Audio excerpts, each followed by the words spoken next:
Good morning, very good morning. देखिए mood हमारा खराब है। Good morning. अगर हमारे व्यूअर्स का मूड खराब है तो हमारा मूड खराब है। हम तो व्यूअर्स के डेरिवेटिव्स हैं। Yes. बट सिंस जब मैं सुबह मेकअप रूम में था तो मैं आपको सुन रहा था और आपने वॉरेन बफेट की बात की थी और तो उसी पर मैंने एक कविता लिखी है 4 लाइनों की और जरा गौर फरमाइएगा। तो कवि अनुज कह रहे हैं यहाँ पर, ये वक्त ये गुजर जाएगा। वॉरेन बफेट ने कहा था खरीदो जब डर हो, लेकिन क्या तुम डर के बाजार में आकर खरीदोगे? जब शेयर नीचे गिरे और सब रो रहे हैं, वॉरेन बफेट की याद तभी सबको आ रही है। वहाँ खरीदो जहाँ सब डरे हों, पर भाई खुद भी तो डर डर के सो रहे हो। तो ये ना एक चीज़ मैं आपको बताऊं, एक मार्केट में ना 26,000 पर सब बोलते हैं क्या लेना है, 25,000 पर सब बोलते हैं कि लेना है क्या, 24,000 पर सब पूछते हैं कि क्या करें, 23,000 पर सबको वॉरेन बफेट की याद आती है, 22,000 पे सबको भगवान का नाम याद आएगा। तो बेसिकली ये मार्केट में इस समय दिक्कत है।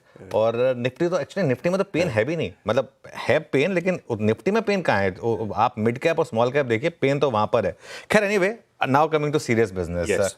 एक चार्ट जो हमने परसों दिखाया था और परसों आपको इस चीज़ की वार्निंग दी थी कि ये चार्ट आपको कुछ कह रहा है और उसने चीख चीख के खुद बता दिया था कि अब मैं गिरने के लिए तैयार हूँ और प्लीज़ बाहर हो जाइए और अगर शॉर्ट कर सकते हैं तो शॉर्ट करिए। परसों वो चार्ट ने क्लियर, वो जो मेक और ब्रेक की हमने बात की थी, क्योंकि बकायदा चार्ट के साथ दिखाया था कि ये पहले कई बार हुआ है, इस लाइन तक हम गए हैं, इसके ऊपर कुछ दिन स्पेंड करें, लोगों को लगा है कि अब सब कुछ ठीक हो गया है, नए लोग सकीन हो जाते हैं, उसके बाद वो एफआई फिर आता है अपना हथौड़ा लेकर और हैमर करता है मार्केट को। वो 3-4 दिन तक एफआई रुक जाता है क्योंकि वो भी चाहता है ना कि कुछ नए लोग आए, कुछ नए इन्वेस्टर सकीन हो, उसके बाद फिर वो 10 और 20 डेमा तोड़ता है। और जब वो तोड़ता है ना उस लेवल्स को, उसके बाद वो वहाँ रुकता नहीं है, उसके बाद वो फिर वो पुराने स्विंग लोज को भी तोड़ता है। ये पिछले जब से इस करेक्शन की शुरुआत हुई है तब से ये हुआ है और इस बार भी इवेंचुअली यही लग रहा है। तो एक चीज़ को हमेशा ध्यान रखिए प्लीज़, मैं लोगों को बार बार कह रहा हूँ, ये मैं बात इसलिए नहीं कह रहा कि बीच बीच में शॉर्ट कवरिंग रैली आती है, जिनकी हमने बात भी की है, हमने खुद बात की बीच बीच में शॉर्ट कवरिंग रैली की।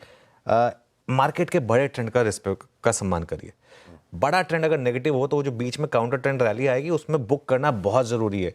हमने एक रैली की बात की थी लेकिन हमने प्रॉफिट बुकिंग की भी बात की थी। आई थिंक ये ज़रूरी है लोगों को बार बार रिट्रेट करना। परसों निफ्टी ने बता दिया था कि वो बड़ी गिरावट के लिए तैयार है और वो 20 डेमा की रिस्पेक्ट करिए। और अगर आप जो मर्जी स्ट्रैटेजी बनाइए, देखिए सुबह हम पूरी स्ट्रैटेजी के साथ आते हैं, मैं 1 घंटा स्पेंड करता हूँ स्ट्रैटेजी बनाने में, लेकिन एक बार मार्केट खुले उसके बाद मार्केट का जो टेक्सचर है हमको उसको रिस्पेक्ट करना है। बहुत सिंपल है, इवेंचुअली मार्केट के हिसाब से चलना है। देखिए अगर आप अपने रवैये पे अड़े रहेंगे या बस जो इन्होंने कहा मैं वही करूँगा उस पर अड़े रहेंगे तो मार्केट आपको बहुत रुलाएगा। मार्केट का एक बहुत सिंपल फिलॉसफी है, बाजार में पैसा शॉर्ट करके भी बनाए। कल तो मार्केट ने इस पूरे स्विंग में सबसे आसान ट्रेड दी थी। कल हमने सुबह एक बात की थी कि जहां खुले गैप जैसे ही फेल हो बस उसको बेच दीजिए, पैसा बनेगा आपका। एक स्टॉप लॉस लगा दीजिए सिस्टम में, कहाँ खुले वहीं टॉप था और वहां से ऐसा नहीं कि उसको मार्केट ने आपको मौका नहीं दिया, पूरे दिन मार्केट ने आपको भरपूर मौका दिया शॉर्ट करने का। और एक और चीज़, पोर्टफोलियो में ज़बरदस्त गिरावट है, ज़बरदस्त, लेकिन अभी भी मैं एक बात कह रहा हूँ, मिड कैप में अभी भी बॉटम बनने का कोई संकेत नहीं है। और ये चीज़ तो मैंने इवन पिछली रैली में भी आपको कही थी कि रैली में सिर्फ लार्ज कैप में ही रिस्ट्रिक्ट रखिएगा अपने आप को और हर रैली में से अपनी फंसी हुई पोजीशन से बाहर निकलिएगा, मिड कैप और स्मॉल कैप से बाहर निकलिएगा। अभी भी कोई बॉटम के साइन नहीं है यहाँ पर। हाँ, चुनिंदा लार्ज कैप और मेगा कैप में खरीदारी के मौके हैं, प्रोवाइडेड आपके पास पैसा हो, आप कैश पे बैठे हो और या फिर आपको कुछ फर्क नहीं पड़ता इस मार्केट की गिरावट से, अगर आप उस कैटेगरी में हैं तो। हाँ, सिलेक्टिव लार्ज कैप्स, उनमें ही आप चाहें तो एक्यूमुलेशन करें, प्रोवाइडेड जेब में पैसा हो। ठीक है, ये मोटा डिटेल में सारी बातचीत करेंगे। ये